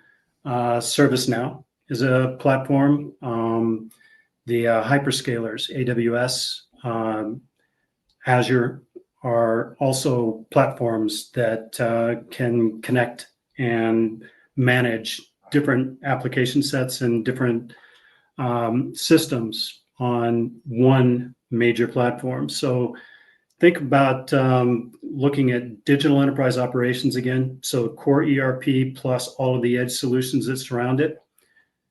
Getting those individual platforms and cloud-based solutions, on-premise solutions into a single unified structure is really what we're talking about in terms of the overall platform for an organization. Right. And then Macklin from the Third Stage team here on LinkedIn has a similar comment. It's a longer one, so it doesn't all show here, but I'll hit the high points here. I think interoperability platforms will give way to the rise of smaller software vendors because the old guard vendors are too bloated in functionality. I believe the newer software vendors will specialize on specific areas, and then the interoperability platform will allow the user to interact with all the various systems under the same umbrella. So that's where like a Palantir or a Snowflake, for example, comes into play. Is that essentially becomes your front end ERP user interface, and then you've got other systems behind it that it's drawing from, and then it Right. layers on AI, reporting, all that stuff. So it feels like you're using one system, but there's multiple systems behind it that are feeding into it. And some might say that's just putting lipstick on a pig, to use a old school phrase or cliche. That's very old school. But a lot of people say, well, that's just putting lipstick on a pig. You're not solving the real core problem if you've got old systems that are feeding a more modern, like a Palantir or a Snowflake or whatever. What do you say to that? I mean, is that a good interim solution? Could it be a good long-term solution, or is it just something that's more of a Band-Aid to get you through until you're ready to replace those back-end systems? No, I know that Mechlin is working with a client that is very forward-looking and moving into this whole interoperability layer in a big way. And one of the questions that came up, especially with the executive team, is, are we creating something that is going to be throwaway in building this out? And the answer is absolutely not. The answer is, you're going to be creating a normalized data platform that is then going to be really kind of the basis or the substrate of everything that you're going to be building on top of it. It's going to allow you to do things quickly, get to a return on the value and the investment that you're making in the system. But it's going to persist as you move into replacement of some of the very old systems and processes that are running in the organization today. So no, I don't think that it's something that you put in place as a temporary solution. It's a permanent foundation, if you want to look at it that way. What about someone who puts in that permanent foundation? Let's just say it's Palantir. I put in Palantir, and let's just say in this hypothetical scenario, I'm using SAP ECC. I'm using not an old version, but I'm using Salesforce is my CRM system, and I've got a few different systems. Some of them outdated, some of them more modern than others, whatever. But let's hone in on the SAP side. Like I've got ECC. I decide I'm not going to follow SAP's 2030 deadline. I'm going to leave ECC in place intact in the short term. I'm going to put in Palantir on top, and that's going to become the layer that my employees all interface with. I go live, great. Now I'm using the power of Palantir. Could I at some point in the future say, okay, now it is time for me to rip out ECC because whatever, it's too much customization, there's technical debt. I need to at some point upgrade it. And now I'm going to rip out ECC and put in S/4HANA behind it. Is that a viable strategy? Is that something that companies could be thinking about as a strategy, particularly SAP customers or any other legacy ERP system that they're thinking about upgrading to? Absolutely. It's a bridge to that change, right? In other words, if you're not going to make the decision today to move from ECC to S4 in this scenario, this gets you the time that is needed to understand exactly what would be the best solution. Maybe it is moving to S4, but maybe it's not. Maybe it's replacing with something else, or maybe it's staying on ECC and working with Rimini Street or some other alternative to continue to keep that moving while you don't make the entire transition to S4. I guess transition is not a good word for that, for the re-implementation or the implementation of S4. Yeah. And that's a big question in the SAP marketplace, right? Not so much in some of the other ERP vendors where you're moving from the current version to the latest version. They are a lot simpler, smoother path. And not to pick on SAP, but we've seen a lot of headlines lately. Yeah, so they make it easy to pick on them. But think of it as a bridge to get to that long-term end state and operating state that you're trying to get to. Yeah, it's a good way to look at it. And this is what SAP doesn't want you to know. There's two things you just shared that SAP does not want you to know. One is they say they're cutting off support in 2030 for ECC.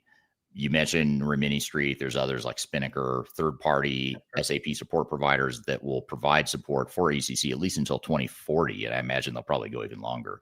But for right now, they've said they'll support ECC through 2040.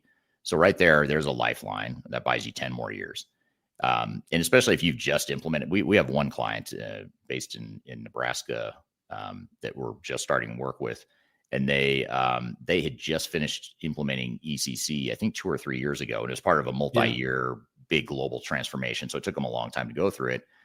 They finished the implementation like 2 years ago. And they were saying like a year or two before they even finished the implementation, SAP was already breathing down their neck saying, hey, it's time to upgrade to S4HANA.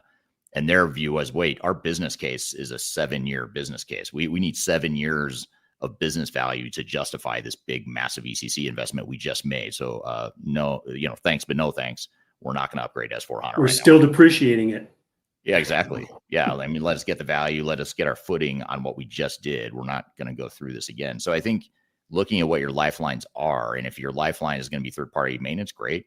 If your lifeline might be the second thing that SAP doesn't want you to know, which is put in a Palantir or a Snowflake or some other AI tool that ends up becoming that layer that gives you some immediate value with a lot less time, cost, and risk and heartache to go along with that. So I think that's the way to think about it, is what can we do to mitigate the risk that the vendors are imposing on us, and how can we continue to run our business the way we want to run our business and do it in a way that aligns with our needs, not necessarily that of our software vendor. I think that's the way you've got to think through it and not worry too much about vendor A, B, or C telling you you've got to get off that system because it's old. I mean, honestly, who cares? We still have some clients that are coming to us saying, hey, we're still running an iSeries or an AS400 based homegrown system. I would not advise you. I wouldn't advise you do that, but I'm just saying there's so many companies that they've let it ride. They sweat the assets for 40 years that for some companies, it just makes sense, right? I mean, it's not a terrible thing to use old technology. Yeah. The technologists in us all want to say, don't do it. It's old, outdated technology. Move to the cloud, get analytics and BI and all the cool stuff. The technologists in us might think that, but you have to look at it more from the business perspective and say, does it give us value? It sounds cool, but is it going to give us value? Think about this too in different industries, like PE firms, where you have a portfolio of different businesses that are running different software systems. Like one may be running ECC, another one may be running Oracle or something else.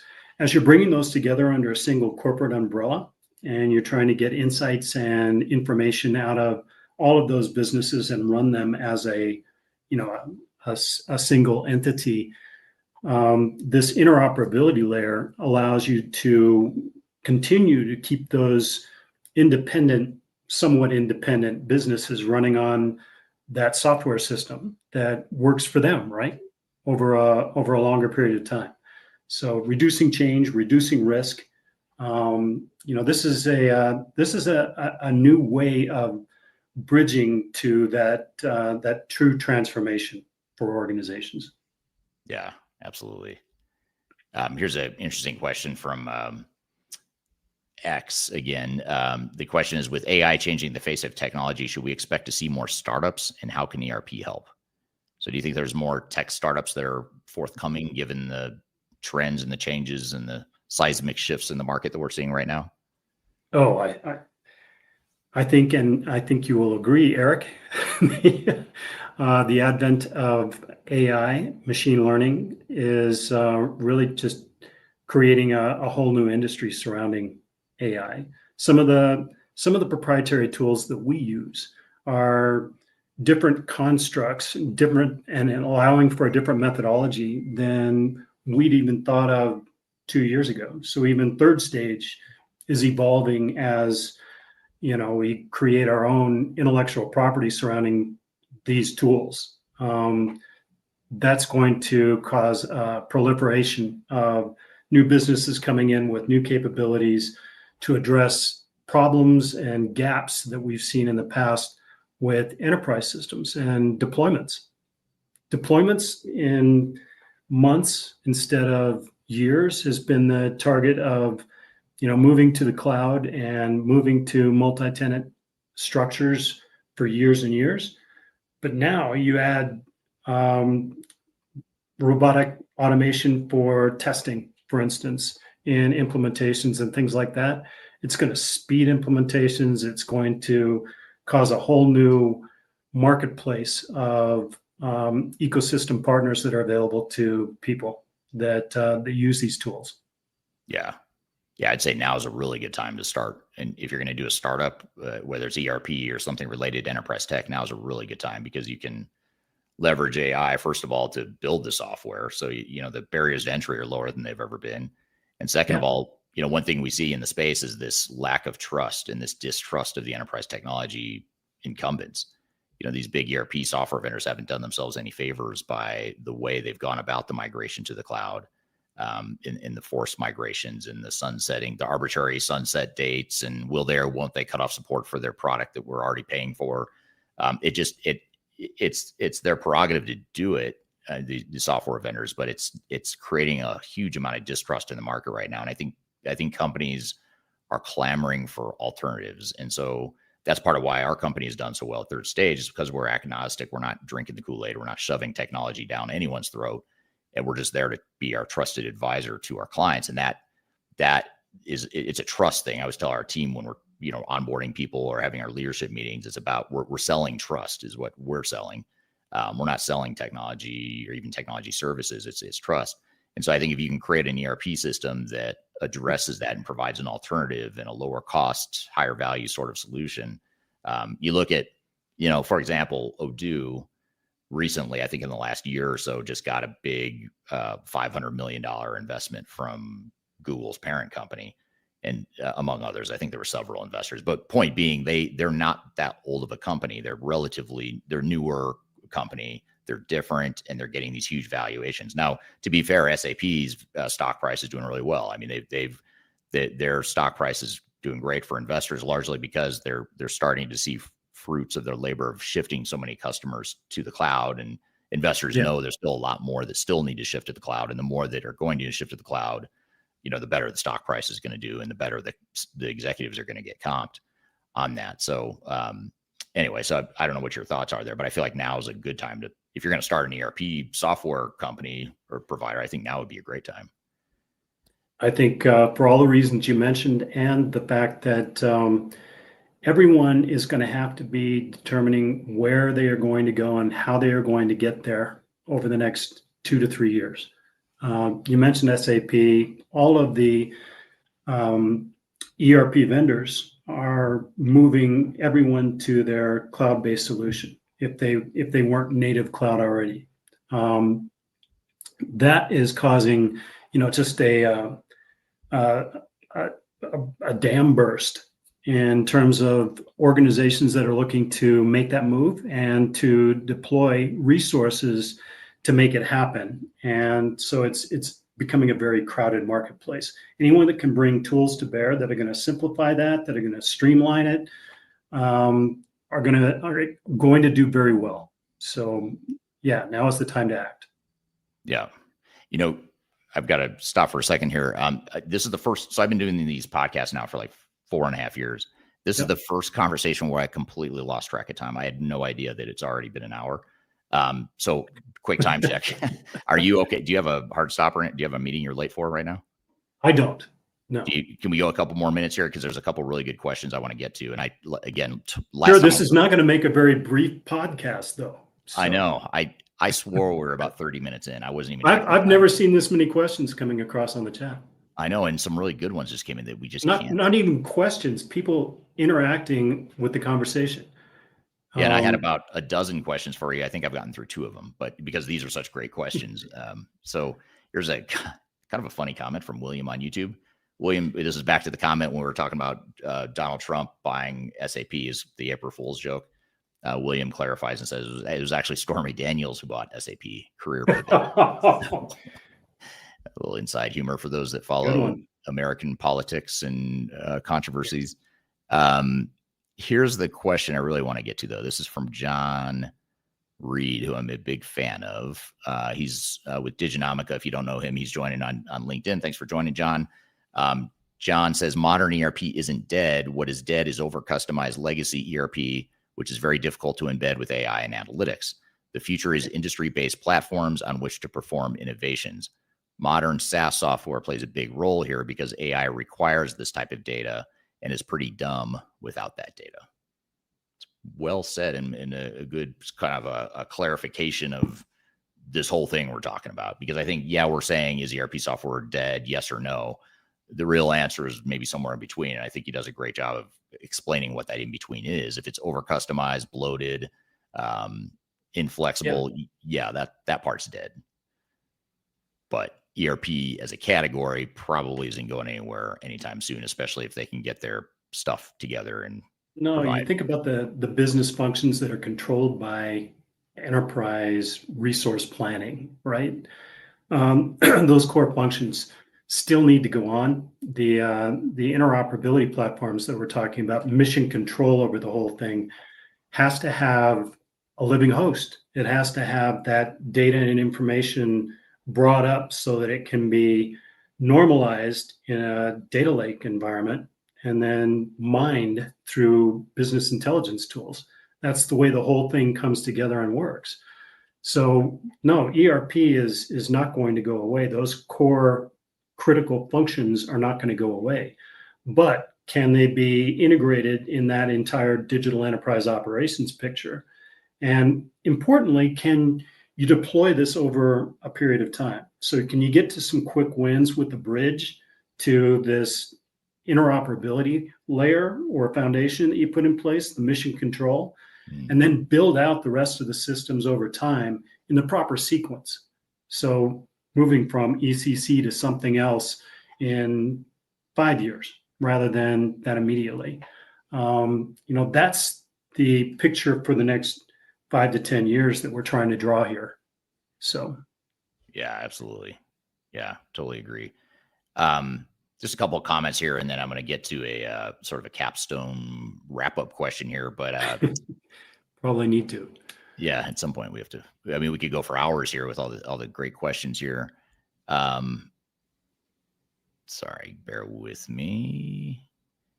Yeah, here's just a comment I think is interesting. That this is from Hesham on YouTube. Hesham says AI is learning supersonic fast, especially from large vendors, and soon will provide new ERP solutions with open source and very cheap. That is something. This is a good point. Actually, this is something you do have to look at. Is one of the advantages that the big vendors have, these incumbent vendors like SAP, Microsoft, Oracle, is that when, like, for example, SAP and John, actually, if John's still on, John Reed, he can probably check me on this because he follows the SAP space so closely. But last I heard, I think it was like 30,000 SAP customers had opted in to train the SAP AI models or to use their data to train the models. So on one hand, that's a lot of power. I mean, that's a smart AI. That's a potentially really smart AI solution, because you think of the world's largest companies using SAP and using their data, their mass amounts of transactional data to train an AI model. I mean, that's pretty powerful. Now the question becomes, is that power worth the trade-off of the fact that now you're sort of maybe leveling the playing field too much? All your competitors now are using the same AI model that you helped train. And I mean, that becomes a whole nother conversation. And then of course you've got the data privacy and intellectual property issues, which that's going to take decades to sort that out in courts and whatnot. But what are your thoughts on that? Do you think the big vendors have an advantage over the smaller ones when it comes to AI models? And what are your thoughts? I think they do, because you just think about literally billions of dollars being invested in upgrading systems, and now the continuous upgrading that's available through multi-tenant environments, where the one-to-many model, everyone gets the same upgrades, everyone gets the same changes. And they've also been paying a lot of attention, and this is to the a nod to the ERP major vendors. They've really been asking their customers, their constituents, what do you need to see from us? And a lot of the answers have been coming back as AI flexibility tools that I can configure my systems on top of core ERP and so forth going forward. And they've listened, and they've created the ability and the tools to make that entirely possible. So when you look at spending billions of dollars, I mean, look what Oracle has done in the last couple of months in terms of their stock price. A lot of that is based upon their database sales, but it's also their enterprise sales just gone through the roof, making Larry Ellison the second richest man in the world. So the big ERPs do have an advantage in this, and there is going to be a lot of consolidation. Yeah, and there's something to be said about vendor lock and also the fact that switching costs are so high. Moving off your old ERP system, just gets more and more difficult over time. So the big vendors do have that advantage too, which is, for example, you look at PepsiCo. I was just reading about Pepsi and how they're doing all this AI stuff. There's an article in the Wall Street Journal a couple weeks ago about this. They're doing all this AI stuff with Salesforce, but they use SAP as well. And you think about these big, massive Fortune 500 companies that are using SAP. I mean, you're not just gonna think about the ripping out SAP to put in Oracle, or ripping out Oracle to put in SAP at a big Fortune 500 company. It's super hard to do, which is why you build this knowledge base around a certain vendor, and then you end up upgrading and staying with that vendor for a long time, and the big vendors know it.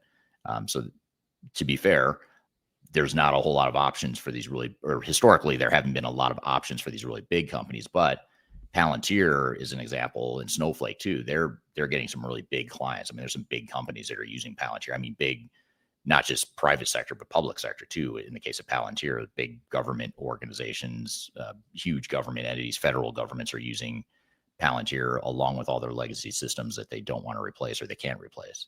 Not to promote Accenture, but Accenture and Palantir just announced a partnership like yesterday to develop enterprise operations for government agencies. Okay. So yeah, definitely moving in that direction. Yeah. Yeah. And Palantir also has a partnership with SAP. SAP just announced that at Sapphire as well.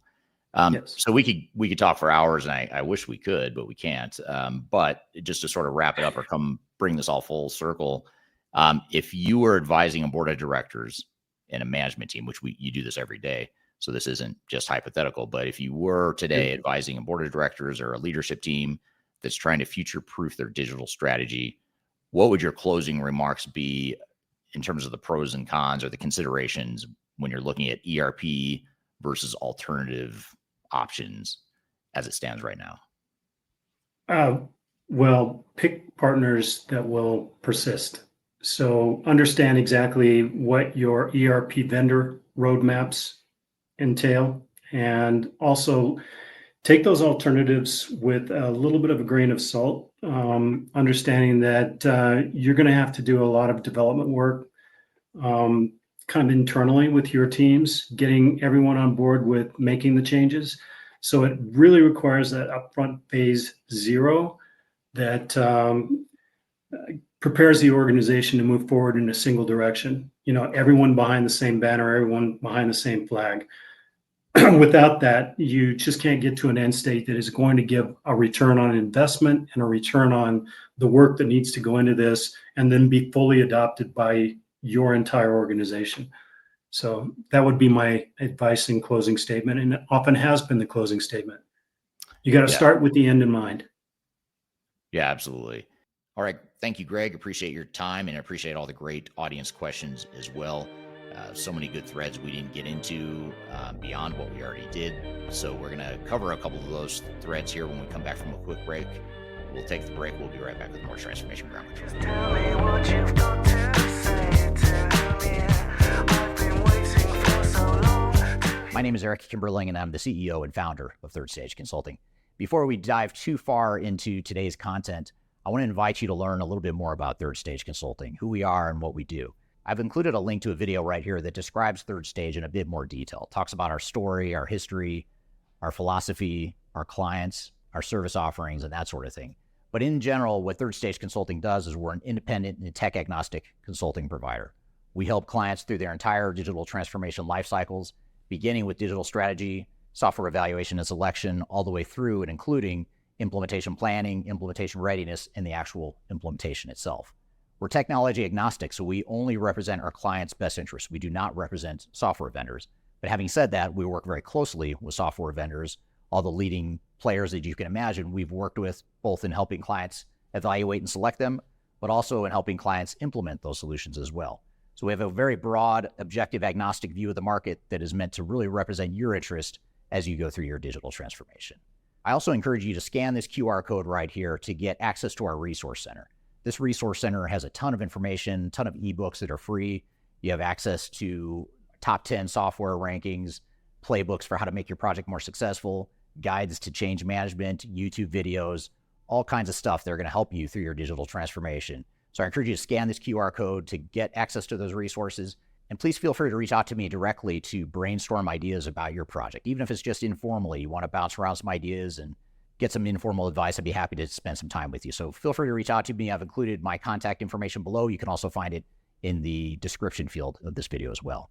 The last thing you want to have happen is for your digital transformation to end up in court.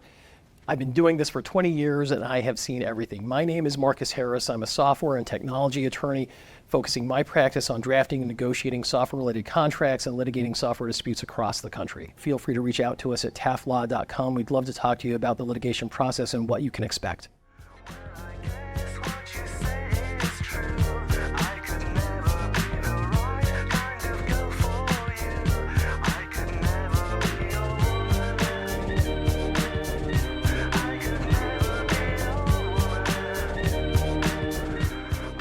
Hello and welcome back to Transformation Ground Control, episode number 229. My name is Eric Kimberling here with Darian Chwialkowski. And Darian, we just had Greg on the show. Great conversation with him and the audience talking about the death of ERP software and what some of the alternatives ERP might be in some cases. What were your thoughts, questions, takeaways from that conversation? Yeah, I mean, you mentioned it at the end. I feel like the conversation just flew by. I thought that you and Greg both had a lot of great insights, and it's just such a interesting topic that a lot of people have different opinions on. So it's really interesting to see what the audience had to say and what you and Greg were talking about today. I do have a couple of follow-up questions for you, Eric.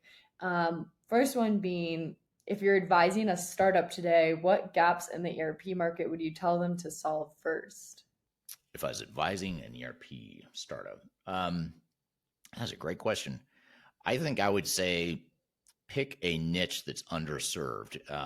And as a use case or a case study, a historic case study, I would go back and look at what Salesforce did, for example, or Workday. Those are two really good examples. They didn't focus on a specific industry. They focused on a specific function that ERP was not handling well or not well enough for some companies. So Workday, in the case of human capital management, they said we can provide a system that's much better at human capital management than the average ERP system's HR module might be able to perform. And Salesforce did the same for CRM.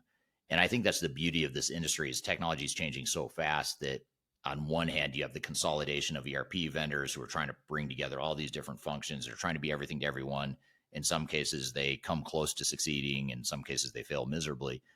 But then as they're doing that, then it creates this vacuum of opportunity and gaps. You know, there's always going to be these gaps that these big ERP providers can't satisfy, whether it's a function or a niche industry. So if I look at the industry side of things, you look at companies like Plex Systems. They do a lot of work in the automotive industry. So they've got, you know, there's lots of manufacturing systems out there, but there weren't many, or there haven't been many that satisfy the needs adequately for a lot of automotive suppliers. So Plex created a system that could handle that. You have Just Food ERP. It's a ERP system built on the Microsoft platform that is tailored just for food manufacturing companies, food and beverage. So those are just two examples of these niches where someone knew the space really well. They recognized that ERP, you know, the big ERP system providers weren't providing enough depth in that area. So they come along and provide a better mousetrap for that. So I that's what I would do is I would look at maybe not so much the functional areas, because I think the functional areas are fairly well addressed, but the industry specific functionality I don't think is. So I would look at all the different industries, especially if there's certain ones you know really well. And I would look at that industry and say, where are these ERP providers not satisfying, and what kind of solution could I provide that's either a standalone ERP system that satisfies that industry, or it could be that you create a third-party bolt-on that's meant to play nice with a bigger ERP system, but it satisfies the needs of that market. So I would just look at what you know, where the gaps are in an industry, and then go attack it from there. Yeah, absolutely. That's great advice. One last question. The question is, if modern ERP isn't dead, but legacy ERP is, what's the single most important step to transition to modern? I think just having a deliberate plan and a strategy and areas of focus, because it's easy to get lost in the landscape and the jungle of ERP, because ERP systems in general, especially the bigger software vendors, they're so big and complex, so they can do so many different things. there's so many modules and add-ons, and it's easy to overspend and overcomplicate your technology stack if you don't have a clear vision of what you're trying to accomplish and what your priorities are. So I would just say take the time up front to really get clarity around what you want. Don't lead with the technology. Don't lead with the software vendors.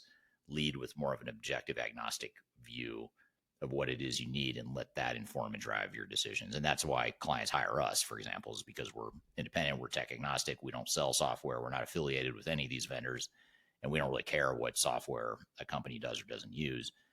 So I think taking that approach is for sure, what I'd consider best practice, or the thing that's going to lead you most to success. Yeah, absolutely. But what a great conversation between you and Greg and the audience. It was really insightful today.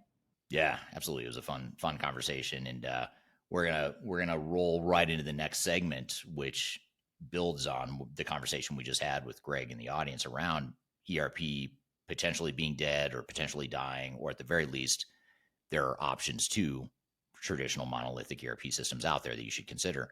And so what I want to do in this next segment is talk about the dark side of ERP. These are the things I don't like about ERP software.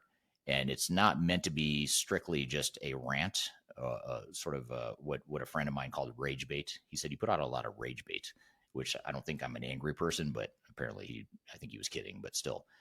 It's not meant to be overly negative, but it is meant to draw out the dark side of ERP systems and the things you need to be aware of. So let's roll this clip, and we'll come back and chat about what you think, Darian, as well as I'd love to hear the comments from the audience as we're rolling this clip, which is a video clip that I've recently posted on my YouTube channel.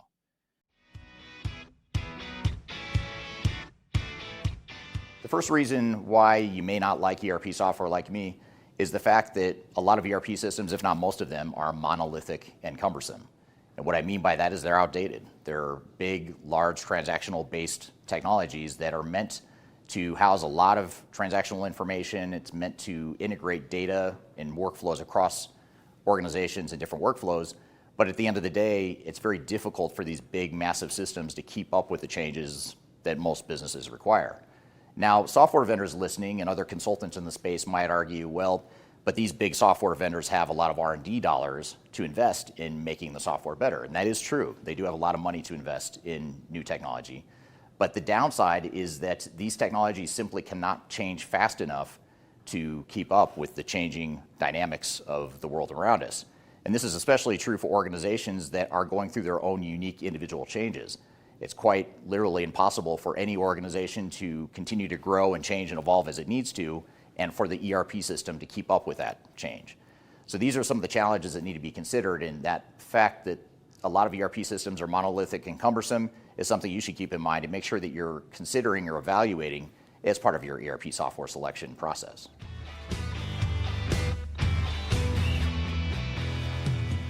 Another reason why I dislike ERP software at times is the fact that they can be very expensive and very risky propositions for organizations. Now, when we're evaluating potential ERP systems, we're always looking at the potential upside, the potential ROI, the benefits, the business value that the ERP software can provide. And while those benefits are real, or the potential benefits are real, the other reality is that these propositions, these implementations are expensive and risky. The reason for this isn't because there's something inherently wrong with ERP software. The real reason is because ERP systems are broad, largely integrated systems that affect an entire organization.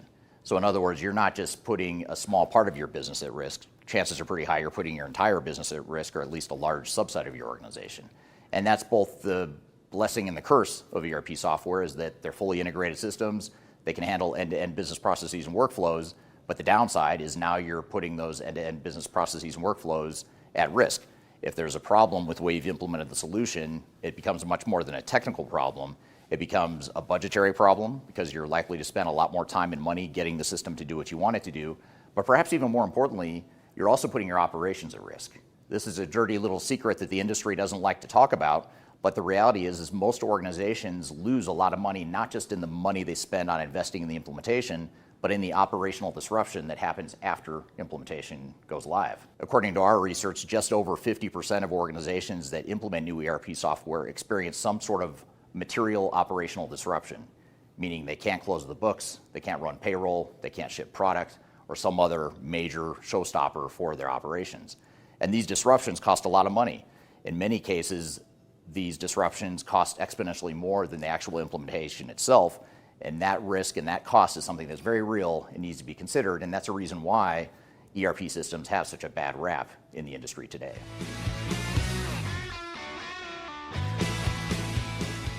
Another reason why I dislike ERP systems at times is because ERP systems are trying to be everything to everyone. In other words, they're trying to provide functionality and capabilities and workflows that meet the needs of multiple industries and multiple organizations within each of those industries. And this is something that is simply not possible. Now, it's appealing to software vendors to want to do this because obviously they can sell more software, they can achieve more scale by achieving more functionality and capabilities. But the reality is, most organizations have differences and competitive advantages and things that they're trying to do differently that they don't necessarily want to find out of an off-the-shelf, out-of-the-box ERP system. Let's take an example to talk about how an ERP system runs into constraints in its own functionality when you look at different types of organizations. Let's just say you have a retail organization where you're selling high volumes of product to your customers. That is a distribution volume-based game that requires certain types of business processes that are very unique to the retail industry. Let's compare that to a complex engineer order manufacturing organization that makes really big, expensive, low volume, complex products. That's a very different business model, a different set of business processes and workflows and data requirements that are very different than the retail example I gave. But yet, most ERP vendors are trying to sell their software to these multiple disparate industries. And even if you find a solution that's focused on just one industry or a small subset of industries, even in those cases, you find that your needs and your competitive advantages are going to be different than your peers. Not to say all of the functionality is not a good fit for you, but chances are pretty high you're going to have trouble fitting into an ERP system that's trying to be everything to everyone. So that's one thing to consider, and that's one of the big limitations of ERP systems, is that they simply cannot be everything to everyone across multiple industries. For the 25 years I've been in this industry, I've noticed and observed that ERP systems deliver questionable business value. ERP failure rates are very high, and even when the failure is not a massive failure, chances are pretty high that you're not getting the business value that you expect out of the system. And that's been a problem that's been plaguing the industry for 25 years. To be fair, oftentimes this isn't a result of the software, a problem with the software. It's because organizations don't want to change, they don't want to improve their businesses, and they don't take advantage of the capabilities available to them in the ERP software. However, a lot of the time, it's because there are limitations in the ERP systems. There's complexities in the system. There's functionality that is too cumbersome for the organization, or just simply the organization runs out of budget because the initial implementation was so expensive that they didn't get to implement all the modules that they needed. So there's a lot of different reasons why this is, but at the end of the day, most organizations fail to achieve the business value that they expected to see out of their ERP investments. While ERP customers oftentimes struggle to get the business value they want out of the system, there's two parties in this whole thing that are almost guaranteed to get business value out of ERP investments. And those two parties are the software vendors themselves, as well as the system integrators or the technical consultants that are involved with deploying the software. Those groups of people are almost guaranteed to get business value out of your investments in ERP software.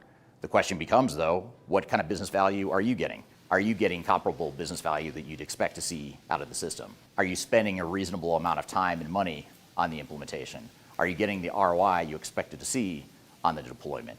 These are all questions you have to ask yourself and really make sure that you right-size the project plan, the strategy, the investments you make, the products you select and choose and implement. Those are all questions you have to ask yourself to make sure that you're not just going all in and blindly investing and doubling down on ERP software that may not deliver business value to you, but they only deliver business value to the consultants and vendors that are providing the service to you. So these are some of the reasons why I dislike ERP software at times. I'm not planning on going anywhere. I love the work that I do, but at times ERP software drives me crazy. I have a love-hate relationship with it and with the industry, and that's why I've committed my career to helping organizations make better decisions and be smarter about how they deploy ERP software in a way that makes sense for them as an organization. So Darian, that was a clip of my YouTube video that I recently published that talks about why I hate ERP systems and what some of the dark side of ERP systems are. What were your thoughts or questions from that video? Yeah, I mean, I just thought it was really insightful again. But I think it kind of can reshape what people think about how their team can collaborate, innovate, and experience their work on the day to day.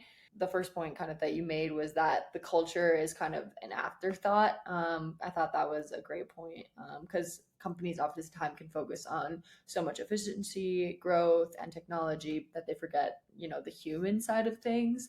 But if the culture is misaligned, then even the best technology and ERP systems or whatever technology you use is going to fail. So with that being so known out there, at least from you saying it over and over again, and we hear it from other people in the industry, why do you think it still so often gets ignored? It's just, I think technology, first of all, is something that you can see and touch and feel, and culture is not.